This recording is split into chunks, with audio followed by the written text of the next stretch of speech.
जय भीम, नमो बुद्धा। दोस्तों, मैं राहुल नागपाल और आप देख रहे हैं राहुल लाइव 85। आज 12 जनवरी है। सुप्रीम कोर्ट में आज दोबारा, कल सुनवाई हुई थी और आज दोबारा फिर कृषि कानून बिल पर सुनवाई हुई। सरकार के वकील और किसानों के वकीलों में तीखी बहस हुई और जैसा कल की बातचीत के बाद सुप्रीम कोर्ट ने जो कल तीखी टिप्पणी सरकार को फटकार भी लगाई थी, उससे लग रहा था ठीक वैसा ही आज सुप्रीम कोर्ट में देखने को मिला। कल लग रहा था कि सुप्रीम कोर्ट हो सकता है कोई कमेटी बना दे। और जब ये कल बात आई थी कि जब राकेश टिकैत जो किसानों के नेता, उनसे पूछा था कि सुप्रीम कोर्ट अगर कोई कमेटी बनाएगा तो क्या किसान जो हैं वो उस कमेटी में जाएंगे, तो राकेश टिकैत ने कल भी कहा था कि हम जो है वो नहीं जाएंगे, अभी तो बनाई नहीं है, देखेंगे। गोलमोल जवाब राकेश टिकैत ने दिया था।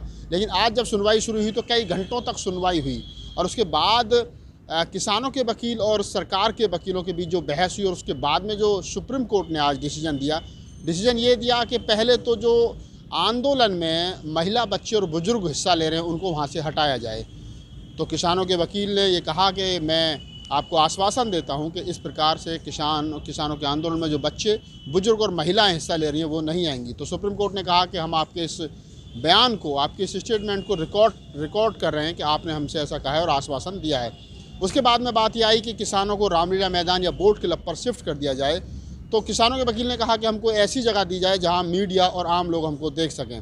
तो सुप्रीम कोर्ट ने कहा कि क्या इसके एवज में आपने कोई दिल्ली सरकार के कमिश्नर को, पुलिस को या और एमसीडी वगैरह को कोई लिखित रूप में आवेदन किया है। तो उन्होंने कहा कि मुझे जानकारी नहीं है कि जब तक आपने आवेदन नहीं किया तब तक आपको कहीं शिफ्ट नहीं किया जा सकता, क्योंकि पुलिस और जो एमसीडी जिसके अंतर्गत जो रामलीला मैदान है वो आता है, वो आपको कंडीशन देखेंगी और आपको किन कंडीशनों पर आपको वहाँ आवेदन को स्वीकार करती है और आपको वहाँ इनवाइट करती हैं। उसके बाद में अगर आप उनकी कंडीशन पर खड़े नहीं उतरते तो हो सकता है कि वो आपके आवेदन को खारिज भी कर दें। और भी इसके अलावा कई बहुत सारे मुद्दों पर बातचीत हुई, लेकिन होना वही था जिसका कल लग रहा था कि सुप्रीम कोर्ट ये कह सकता। सुप्रीम कोर्ट ने आज एक कमेटी बना दिया अशोक गुलाटी की अध्यक्षता में और ये कह दिया कि दोनों पक्ष जा कर के इनके सामने अपनी बात रखें। जैसे ही कमेटी बनी और अशोक गुलाटी का नाम आया, वैसे ही किसान नेता राकेश टिकैत ने तीखी टिप्पणी करते हुए कहा कि राकेश टिकैत ने कहा कि जो कमेटी बनी है और इस कमेटी में जिन लोगों को अध्यक्ष बनाया गया और 3 लोगों को जिनको शामिल किया गया है, वो लोग पहले से ही सरकार की गोद में बैठे हैं।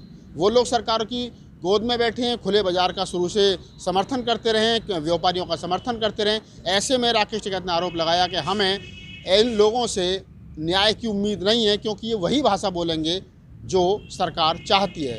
अर्थात हम सीधे शब्दों में कहें, मैं सीधे शब्दों में कहूं कि राकेश टिकैत ने सीधा कहा है कि जो कमेटी में लोग हैं वो सरकार के इशारे पर चुने गए हैं ताकि वो सरकार का ही पक्ष जो है वो रखें। सबसे पहले मैं आपको सुनवाता हूँ कि राकेश टिकैत ने कहा क्या है सुप्रीम कोर्ट के फैसले के बाद। सुप्रीम कोर्ट का जो फैसला आया है, सुप्रीम कोर्ट का हम सम्मान करते हैं पूर्ण रूप से कि उन्होंने, सुप्रीम कोर्ट ने कई सुनवाई किसानों के बारे में की। जो कमेटी बनी हुई है उसके जो मेंबर बने हुए हैं उन पे हमको ऐतराज है। भूपेंद्र सिंह मान जो पिछले 25 साल से मल्टीनेशनल कंपनी के पक्ष में काम करते हैं, अशोक गुलाटी जो बहुत भारत सरकार की रिकमेंडेशन किसानों के खिलाफ देते हैं, जो 3 कानून जो आए हैं इनमें भी उनकी रिकमेंडेशन है। क्या जो उन कानूनों की रिकमेंडेशन जिसने करी हो उस पे किसानों को भरोसा हो सकता है? फैसला आने से पहले हम फैसला दे रहे कि वो पूर्ण रूप से कमेटी सरकार के पक्ष में फैसला देगी, 3 कानूनों के पक्ष में फैसला देगी। हमें पूर्ण रूप से उस कमेटी पे, उनके आदमी पे कोई भी एतबार नहीं है। वे पूर्ण रूप से पिछले 20-25 साल से किसान विरोधी कामों में लिप्त, वे खुले बाजार की व्यवस्था को चाहते हैं, वे एमएसपी को खत्म चाहते हैं, वे बड़ी कंपनियों के पक्ष धर्क में लोग हैं। हमें इस तरह की कमेटी के जो लोग हैं उनकी विचारधारा क्या है वो पहले पढ़ना पड़ेगा और हमको उनका साफ पता है कि उनकी विचारधारा किसानों के पक्ष की नहीं है। राकेश टिकैत, किसान क्रांति गेट, गाजीपुर। ये वो वीडियो था जो राकेश टिकैत ने जारी करके कहा है कि हमको इस कमेटी पर कोई भरोसा नहीं है, क्योंकि ये कमेटी वही बात वहाँ जा कर के कहेगी जो सरकार चाहती है। तो आप समझ सकते हैं मामला सुलझने के बजाय उलझ गया है। क्या अंजाम होगा इस आंदोलन का दिख नहीं रहा है, सूझ नहीं रहा है, क्योंकि सुप्रीम कोर्ट से एक उम्मीद थी कि शायद सुप्रीम कोर्ट ने हालांकि कानून होल्ड पर कर दिया है, जब तक कोई कमेटी अपनी रिपोर्ट नहीं सौंपेगी सुप्रीम कोर्ट में तब तक ये कानून अमल में नहीं आएगा। लेकिन क्या इतना ही इसी के लिए 60 किसानों की जान गई थी?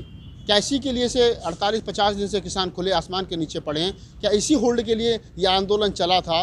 नहीं, ऐसा नहीं था। उम्मीद थी कि सरकार जो है वो कानून वापस लेगी और किसान अपनी ज़िंदगी, अपनी फसल अपनी मर्जी से अपनी बो सकता है और ख़रीद सकता है और बेच सकता है। लेकिन हुआ नहीं वैसा। अब सुप्रीम कोर्ट को कमेटी क्या रिपोर्ट सौंपेगी, क्या रिपोर्ट नहीं सौंपेगी, ये भविष्य के गर्म में है। क्या किसान कमेटी को सहयोग करेंगे, ये भी अभी लग नहीं रहा है, क्योंकि राकेश टिकैत ने जिस प्रकार से तलख अंदाज में कहा है कि हमें इस कमेटी पर भरोसा नहीं है, तो लग नहीं रहा है कि किसान जो हैं, किसानों के संगठन जो हैं, वो कोई भी किसी भी प्रकार का समर्थन जो है वो कमेटी को करेंगे। और जब कमेटी को समर्थन नहीं होगा, और पहले से आरोप कमेटी पर लग रहा है कि अशोक गुलाटी और उनके जो अन्य 2 सदस्य हैं ये पहले से सरकार की गोद में बैठे हैं। जिस प्रकार के राकेश टिकैत ने आज फ़ोटो रिलीज़ किए हैं कि नरेंद्र तोमर जो कृषि मंत्री हैं उनके साथ में अशोक गुलाटी और तमाम साथियों के फ़ोटो हैं, तो आप समझ सकते हो कि कल जिस प्रकार की खुशियाँ दिख रही थी कि एक बहुत अच्छा डिसीजन सुप्रीम कोर्ट का है और सुप्रीम कोर्ट ने बहुत अच्छा डिसीजन लिया है, लेकिन आज उसके बिल्कुल विपरीत कल किसानों में खुशी की लहर थी कि सरकार को फटकार लगी और सब शायद अब कोई डिसीजन या कोई निर्णय सरकार जो है वो लेगी या सुप्रीम कोर्ट के दबाव के बाद में। लेकिन आज किसानों के चेहरों पर मायूसी है और किसान जो है मायूस है, क्योंकि किसान जो सुप्रीम कोर्ट से उम्मीद लेकर के बैठा था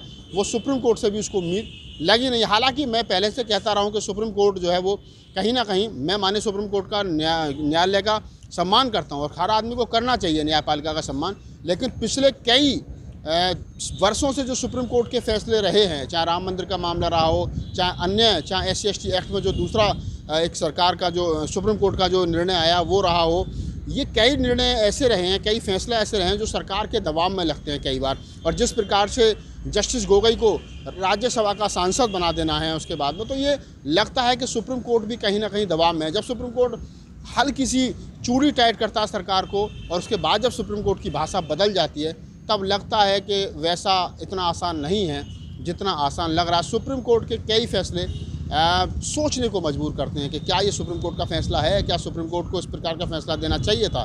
तो मैं यही कह रहा हूँ कि कल का जो जिस प्रकार से सुप्रीम कोर्ट ने फटकार लगाई थी, लग रहा था कि एक न्याय मिलेगा किसानों को, लेकिन आज जिस प्रकार से सुप्रीम कोर्ट ने एक कमेटी बनाई और कमेटी में उन्हीं लोगों को मेंबर बना दिया जो सरकार की गोद में बैठे हैं, तो ऐसे में न्याय की उम्मीद बचती नहीं है।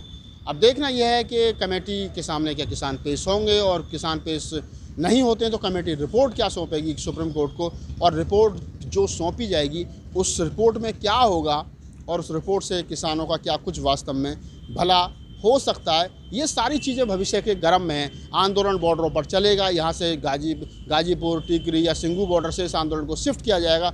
होगा क्या, ये भविष्य के गर्म में। अगर किसान नहीं हटते हैं बॉर्डरों से तो क्या पुलिस सख्ती दिखाएगी या पुलिस दोबारा किसानों को वहाँ से हटाने के लिए सुप्रीम कोर्ट की शरण में जाएगी, सरकार सुप्रीम कोर्ट की शरण में जाएगी। बहुत सारे मामले हैं जिन पर अभी पर्दा उठना जिनका अभी बाकी है।